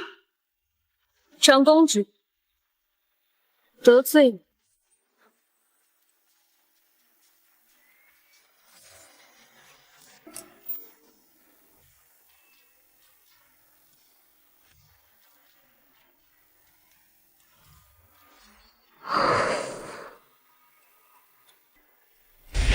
沈姑娘，且慢。长公主，还有何事？沈姑娘，我与你从未有过交集，你为何对我充满敌意？长公主想多了，好好说什么？沈姑娘，你是不是也喜欢秦羽？若是你不喜欢秦羽的话，为什么对他如此在乎？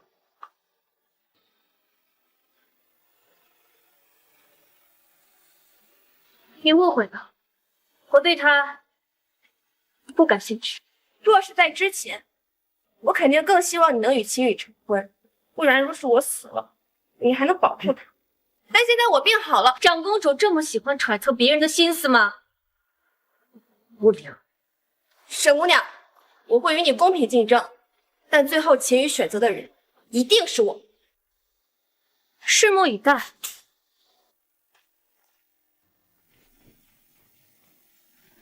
陛下，皇后娘娘，柔儿病情怎么样了？陛下，皇后娘娘不用担心，苏神医说了，长公主的病虽然严重，但是她能治愈。真是太好了，柔儿无病就好呀。秦羽，你为了柔儿一夜没合眼，真的是辛苦你了。不辛苦，不辛苦。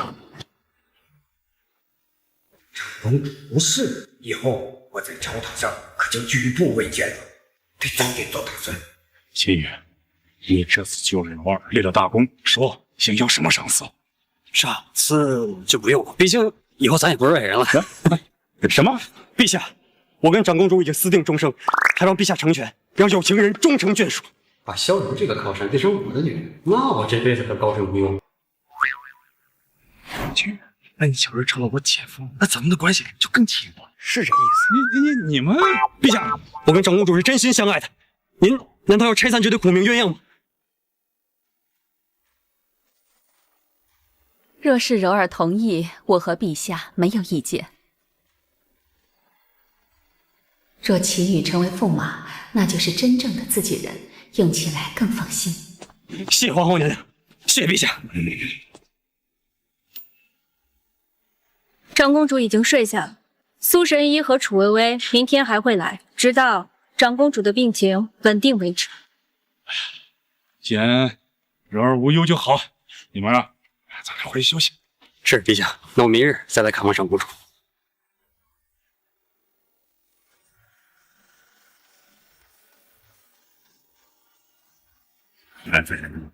这柔儿和秦羽私定终身之事，怎么就这样答应了？陛下不是非常喜欢秦羽，既然两个孩子都同意了，陛下还在犯什么难呢？也不是犯难，主要是觉得有些突然。别看秦羽表面放荡不羁，实际内心是个有情有义之人，值得托付，能力更是无可挑剔。皇后说的对，如今大魏内忧外患，朝堂上的确需要一个不怕事又敢于破旧立新的年轻人。如果把他招为驸马，那他就不得不为国家效力。秦羽若是娶了柔儿，便是亲上加亲，陛下大可放心用。造纸和印刷的大计划，只要秦羽能说服张子安，就能全面推动。秦羽是个聪明的孩子，应该具有说服的能力，陛下大可放心。哦，好，哈哈哈哈哈。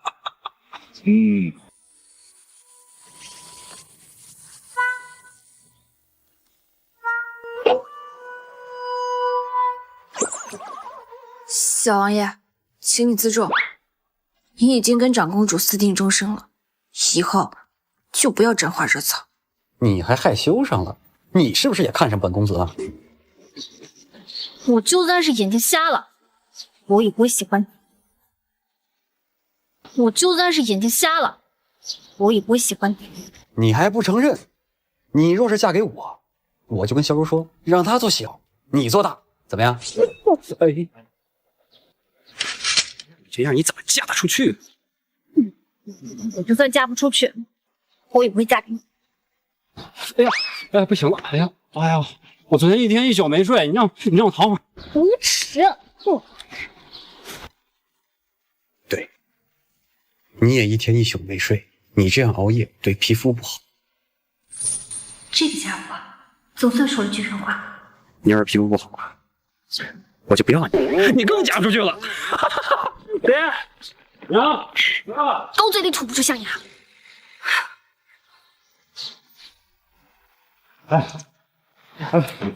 回来了，玉儿，快坐，快坐。兰儿呢？怎么没见他？不是娘，感情你不是接我的，他在后面呢，丢了。玉儿，今日你可给我们秦王府露脸了。你爹啊，从回来开始就一直在夸你。哎，爹娘，还有个大事，我和长公主已经私定终生了。是吗？太好。玉儿，你不是跟娘开玩笑的吧？玉儿，你不是跟娘开玩笑的吧？那怎么能开玩笑呢？沈大小姐全员在场啊！你们看，哎，是吗？女儿，你会太给我们秦王府争气了。这么多年来，咱们王府可还没娶过公主呢。哎，这话不对啊！当时陛下可是要把他妹妹嫁给我，是你不同意呀、哎，你妈死活不同意。怎么，你还惦记这事儿呢？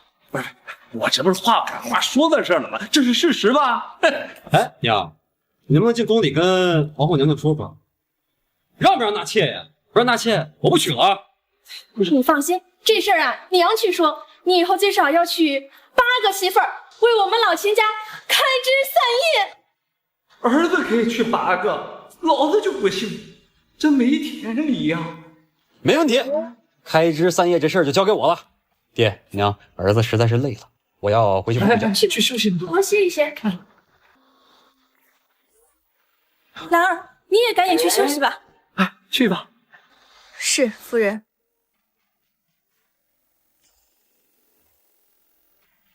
啊，大鱼儿、小鱼儿，扶本王爷回休息。是，小王爷。这家伙，迟早死在你的身上。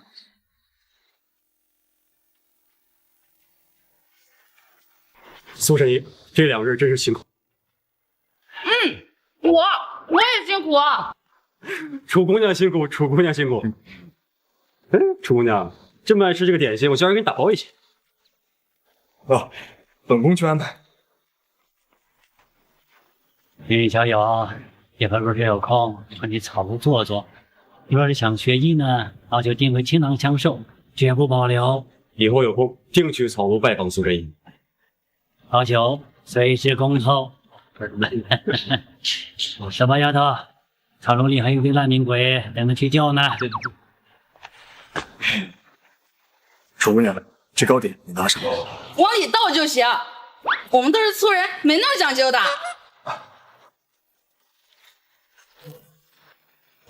他们2个还真是般配，至少饭量不小手下。呀，就知道吃。谢谢殿下。好了，慢走，苏神医。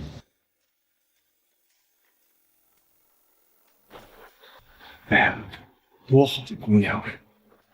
殿下，你不是看着便出来了？啊？哪里啊？我去送了。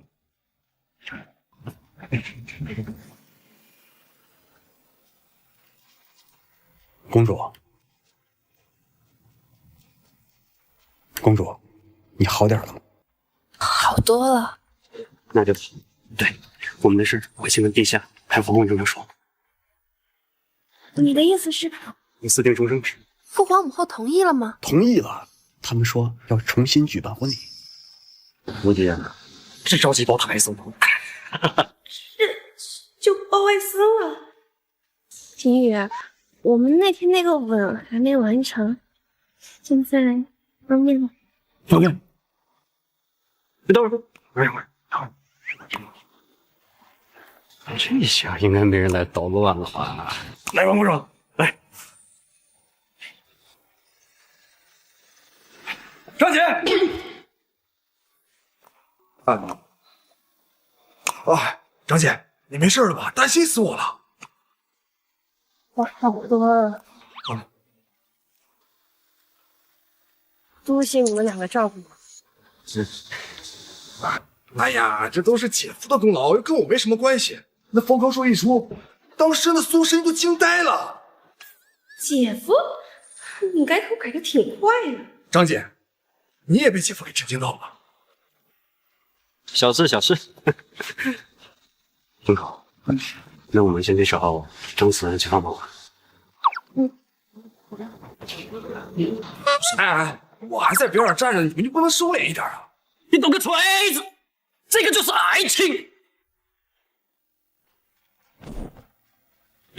拜见张继友。秦小友，太子殿下，请坐。长公主病情可好些吗？已无大碍，在苏神医的医治下，已经好多了。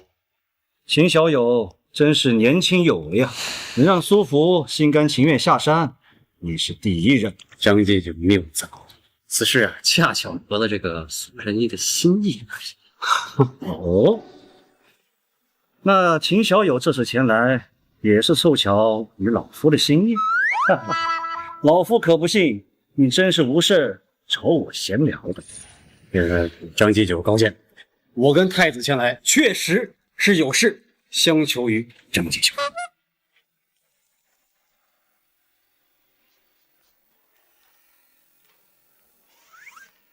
这是你打开看一看便知。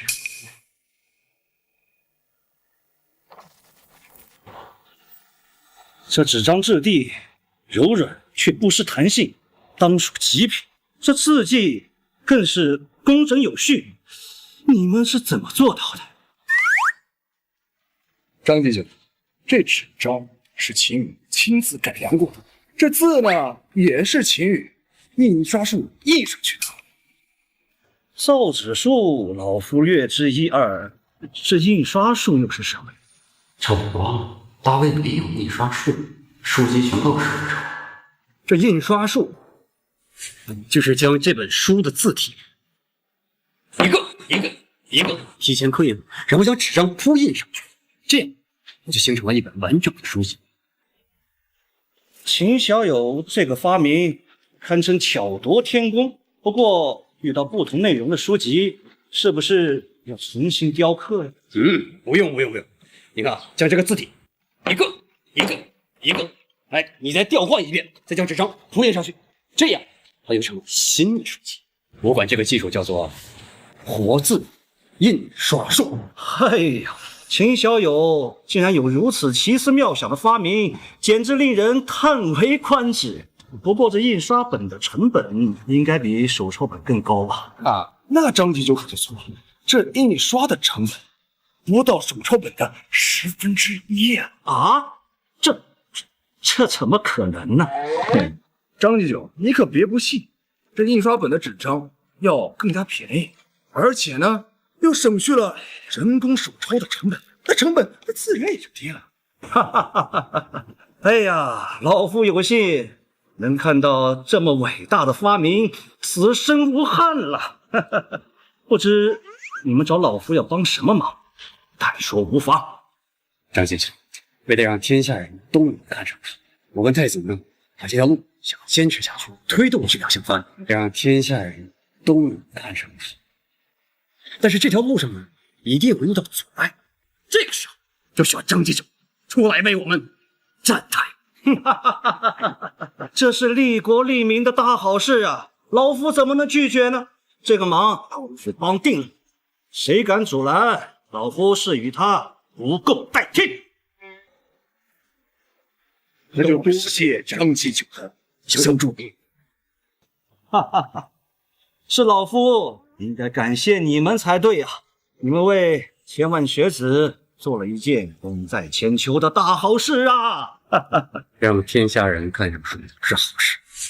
我跟太子虽然不看书，但是我们深知为天下而立心，为生民而立命，为往圣继绝学，为万世开太平。本宫虽然不知道这几句话的意思，但听起来好像挺牛逼的样子。没想到老夫一辈子没参悟的大道，竟被你一语道破！哈哈哈哈！老夫受教了。小子怎敢受张继久如此大礼？张继久，既然没什么事儿，那我们俩就先走，先去推广。哎，秦小友，你们好不容易来一趟，不如留下一首对联再走吧，也好让老夫和国子监的学生们好好瞻仰一番。好。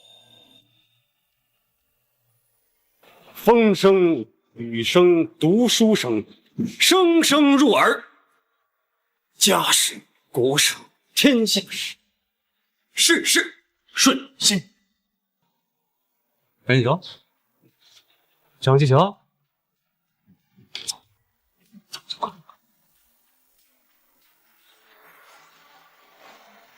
好一副绝对呀！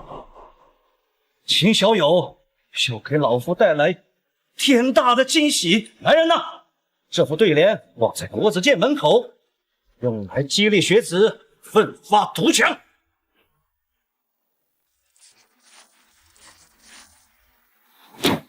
是谁如此廉价的书籍也落到市面上？此人好歹毒的用心啊！这是要掘我4大家族的根基啊！范大人，目前并未查清是谁做的，只知道数量极多，被寒门学子疯抢。目前我各大世家的小抄本已经无人问津，局面也已经到了无法控制的地步。这各大世家将这些印刷本用高价全部买下，一旦流落出去，以后还有我各大世家的足供之日吗？是。爹，我已经查到了，这印刷本是太子和秦羽弄的，由陛下和张子安站台，他们才能越过重重阻碍，全面推我。什么？我就知道是秦羽这个纨绔的手笔。爹，你快想想办法，趁着这印刷本还没有流入全国，务必尽快遏制。我是有陛下站台，本相还可以在朝堂上召集百官施压，但是有张子安坐镇，又难以撼动我的影响力，远不如他。爹，如果任其发展，最多10年，朝堂之上再无我们世家大族立足之地啊！此次计划的核心人物是秦羽，若是秦羽一死，定还能挽回局面。爹，您的意思是除掉秦羽？没错，就算挽回不了局面，为父也要除掉他，给各大世家大族一个交代。秦羽是秦家小王爷，更是长公主的准驸马，要是除掉他，恐怕会为我宰相府是不可预估的后果。怕什么？只要抓不到证据，为父的能力完全可以撇清关系。既然如此，刺杀之事就交由孩儿去办。不必了，为父已经有了人选。翠花，进来吧。见过大人。养兵千日，用兵一时。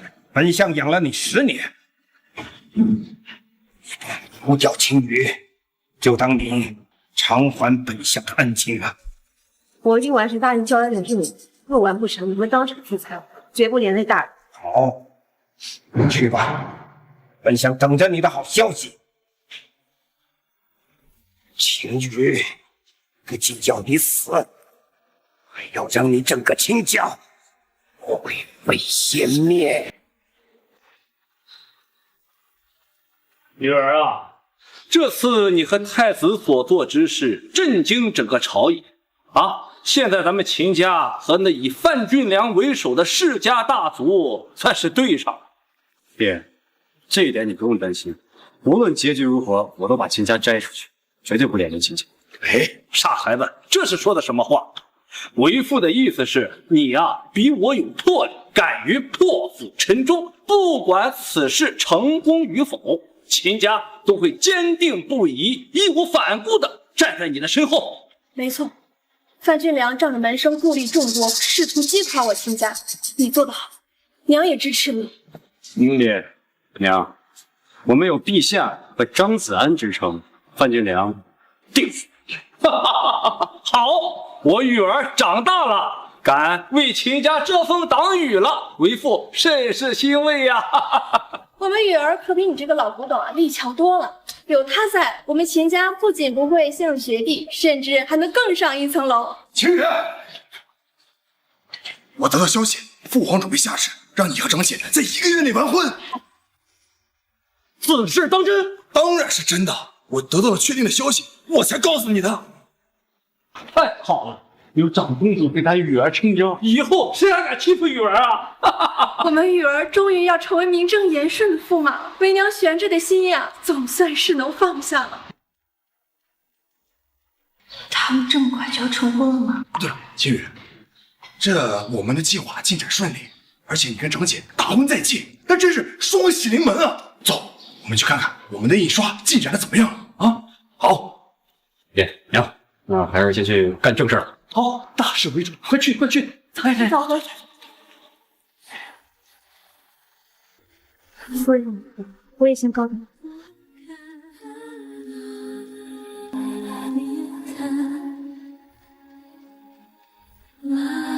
坠入深渊。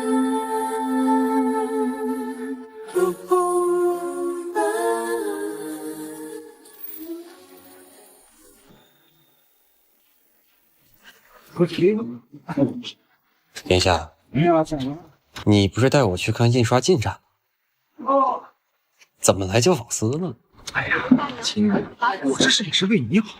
那到时候你跟长姐成婚了，可就没机会来了。那趁着现在有时间，那肯定抓紧时间多享受享受。啊，那不好吧？我被人发现了，陛下该怪罪。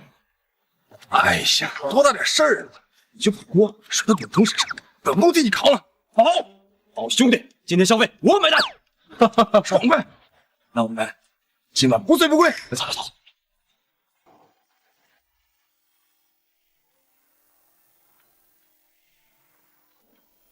比起不解风情的我，或许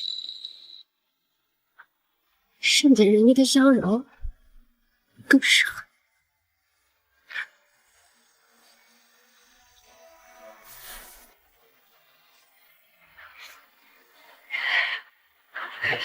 进。夫人，见过夫人。走。兰，你眼睛怎么红了？是不是刚刚哭过？没有。兰，你就老实告诉我，你是不是喜欢雨儿？我才不喜欢他呢，他老欺负。敢真不喜欢吗？夫人，兰，你不说我也知道，我太了解你了，嘴硬心软。如果你真的能和雨儿在一起的话，我们秦家绝对不会让你受半点委屈。夫人，我只想永远留在你身边，保护你。兰儿，你年纪也不小了，终归是要嫁人的。你愿意嫁给我们雨儿吗？就算我愿意，也有力。他敢！他要是不愿意的话，我非打断他的腿不可。夫人，此事日后再议，时间不早了，我先去接小王爷。去吧，路上小心点。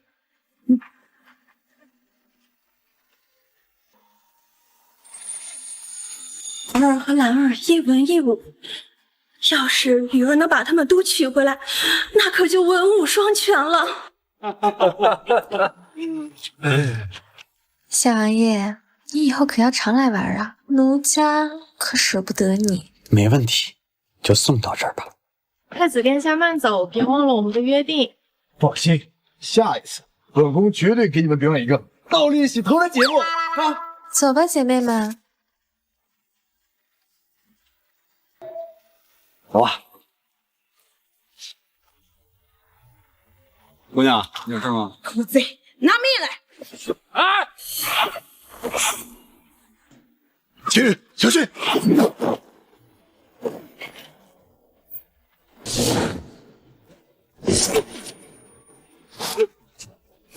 我去，这么厉害！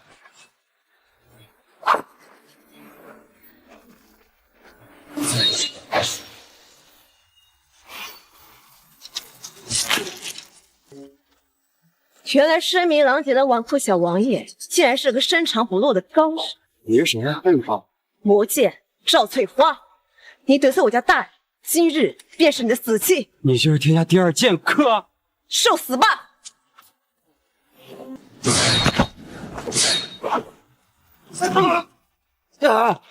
好强的实力，完全打不过。青云，不好！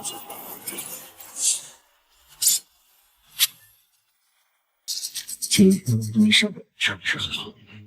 后退，这里交给你。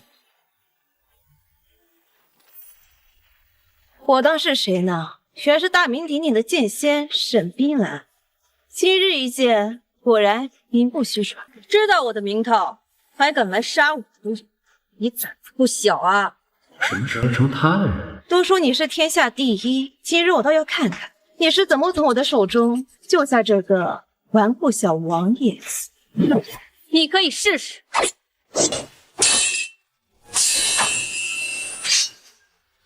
这就结束了？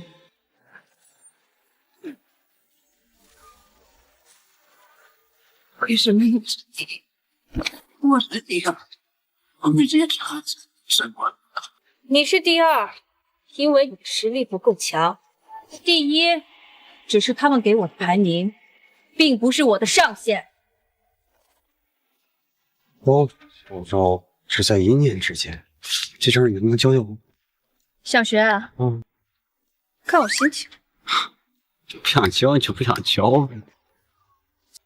青云，青云，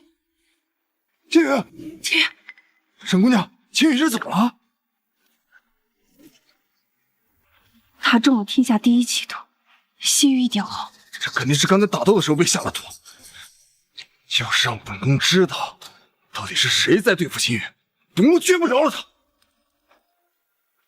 沈姑娘，这毒……哎，沈姑娘，青羽。沈姑娘，小王爷该不会有什么生命之危吧？沈姑娘，你可一定要救救小王爷！你们2个出去守着，不要让任何人打。是。背负我这一身的流光，不乱不慌，不悲不伤。不要乱讲，除非我把毒转移到我的身上，再用那个只剩下空房，静穆骄阳，没有你的阳光。心雨，不管未来如何，我都希望你能记得，你的命是我救的。想你。开始汹涌来袭，王爷根本后来绝尘而去。曾徒子，你无耻！你不来，再美的天地都浪迹。青羽，你的毒已经转移到我的身上了。我也该死。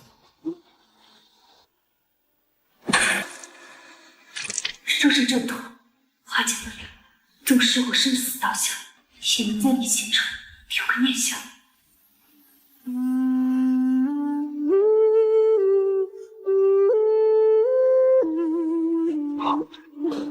梁子，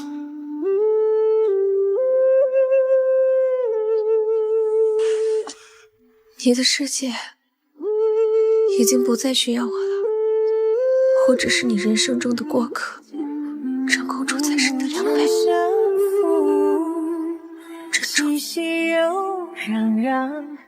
人来复人往，谁道是寻常？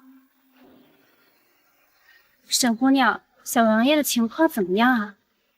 他没事，你们快进去照顾他吧。那你呢？我要走了，等他醒了，告诉他不要来找我。小王爷，你醒了，吓死奴婢了！可多亏了沈姑娘，不然小王爷就危险了。原来他用自己的亲儿救我。沈姑娘，我怎么没看见她？走的姑娘已经走了，还让我告诉小王爷，不要找她。什么？他走多久了？刚走没多久。啊，小王爷，小王爷！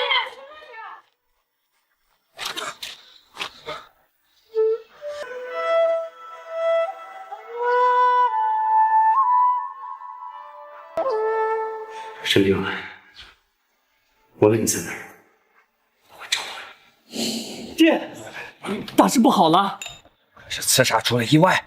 赵翠花刺杀失败，被沈冰兰一剑秒杀。现在陛下已经把矛头指向我们范家了。慌什么？只要查不出证据，就没人能查到我们头上。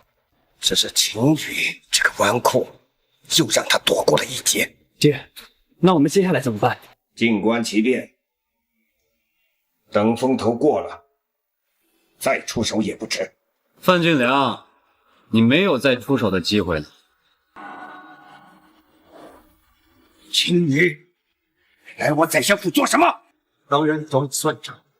你拍死他，那你只要做给我清算了。胡说八道！本相可没有派人杀你，只是诬陷本相。来人，请给我拿下！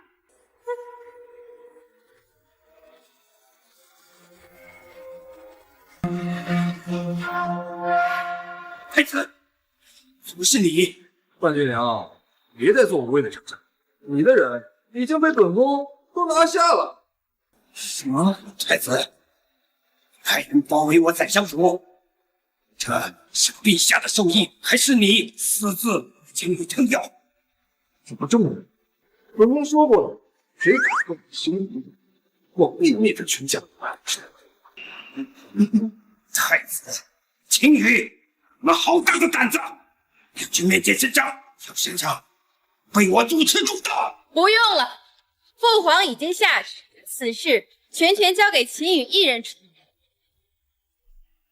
长公主，陛下一生为朝廷鞍前马后，劳苦功高，可是陛下竟为了秦羽这个纨绔，竟然抛弃本相吗？就凭你也不称劳苦功高，徇私舞弊、贪赃枉法、陷害忠臣，一条罪都够你死10000次。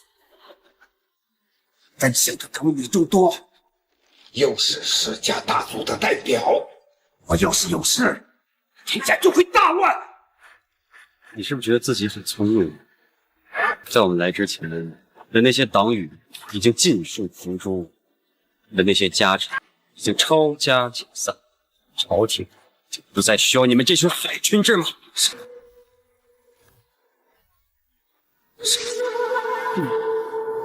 是你发明了造纸术和印刷术，世家大族也不会败得这么惨。只可惜没有真正的除掉你。胜者为王，败者为寇，输了就要有输了的觉悟。除掉范俊良这个大敌，我以后就可以高枕无忧地当我的逍遥2世祖了。秦羽，刺杀你是本人一人策划，与我范家无关，可否放过我范家一条生路啊？范俊良，如果我输了，你会放过我们秦家？带走。秦子，分看怎么赢！让你这个纨绔小王爷赢了，我就是做鬼也不会放过你！你下辈子擦亮眼睛，好好看清楚。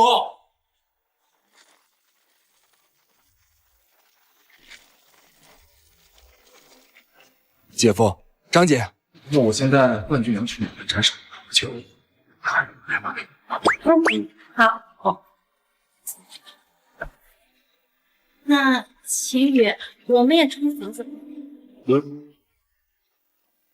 秦羽，这次多亏了你，我们才能顺利扳倒范俊良。你为朝廷和天下学子做了一件大快人心的好事。这点小事，那不应该做的吗？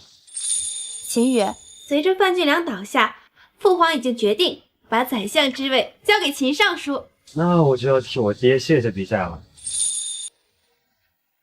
秦羽，你能不能答应我一件事，入朝为官？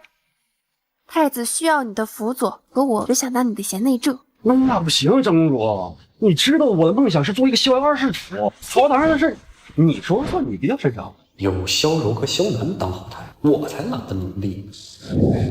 秦羽，我们都快成婚了，你还叫我长公主？那我叫有啊。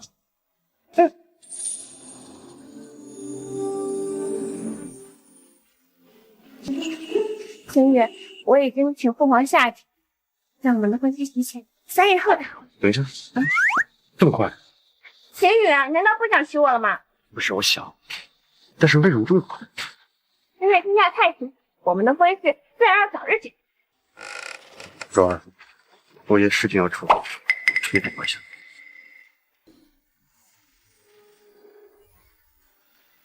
为何今日秦羽不似往日那般活跃，老是心不在焉的？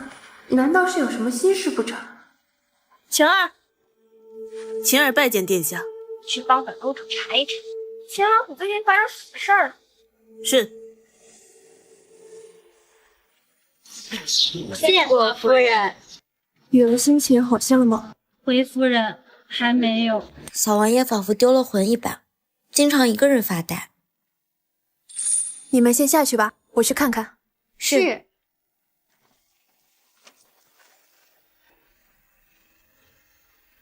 雨儿，娘，是有沈冰兰消息了吗？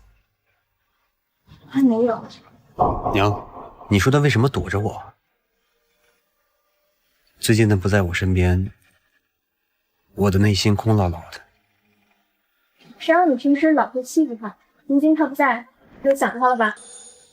我才不想！把我睡了就跑路，真是个不负责任的女人。雨儿，我相信兰儿她不是刻意躲着你的，你得振作，说不定哪天她就回来了。你的意思是，他还会回来？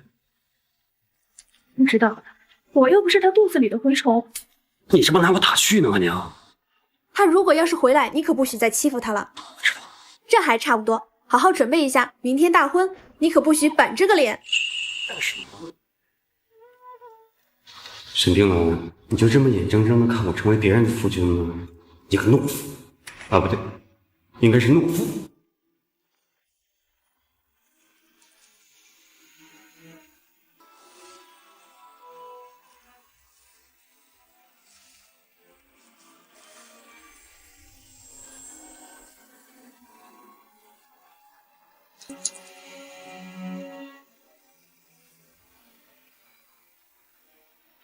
秦羽和张姐也算是喜结连理，我真替他们感到高兴。你费尽心思把我从白鹤峰骗下来，你打算什么时候娶我？哎呀，微微，你快住手！你快住手！哎呀，我明天就上山去找你师傅提亲。这还差不多，我还饿。明白，我去帮你拿糕点，保证管够。嗯。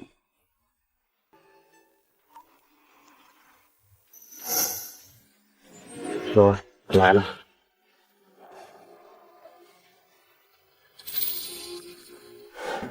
柔儿，在我们入洞房之前，我有些话要跟你说。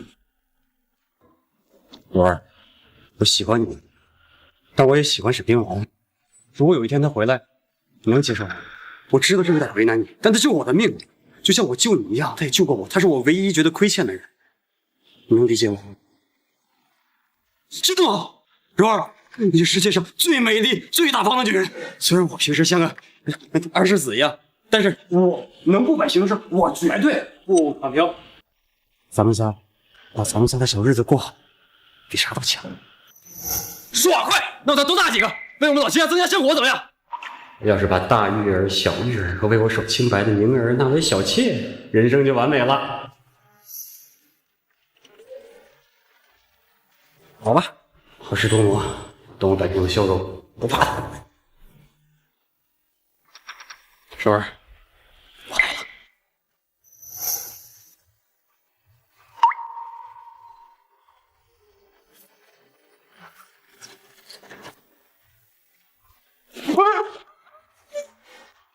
怎么是你啊？怎么？你看到我很失望？没有，好意外，好高兴。我还以为你娶了长公主，就把我忘了。这几日我见不到你，我是茶不思饭不想，一想到我心慌。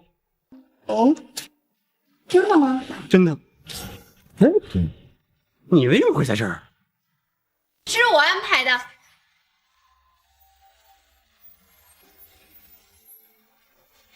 这是怎么？那日见你魂不守舍的，我就特意派人去查了你跟沈姑娘的事情。在得知事情缘由后，我就去找了沈姑娘，并且亲手给你安排了这场惊喜。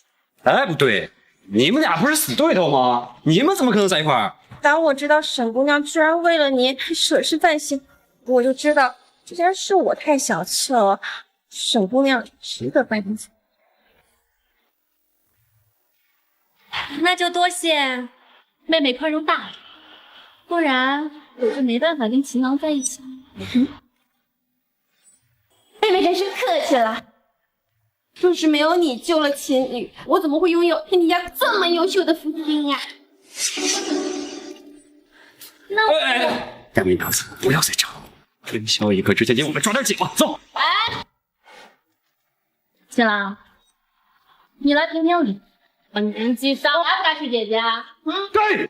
秦羽，我可是你明媒正娶的妻子，按照礼法，我应该才是姐姐。她是姐姐，她是姐姐。我是姐姐，你是妹妹。我是姐姐，你是妹妹。我是姐姐。哎，好了，住手！以后就叫我说算。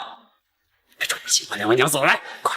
等一下，刚才的事情我还没找你算账呢。还要提秦羽呢？好你个秦羽，你居然吃着碗里的看着锅里的，有我们两个还不够，你还要娶别人家键盘？走！哎，我心酸。那就让他看看我们的厉害。两位娘子，我错了，饶命啊！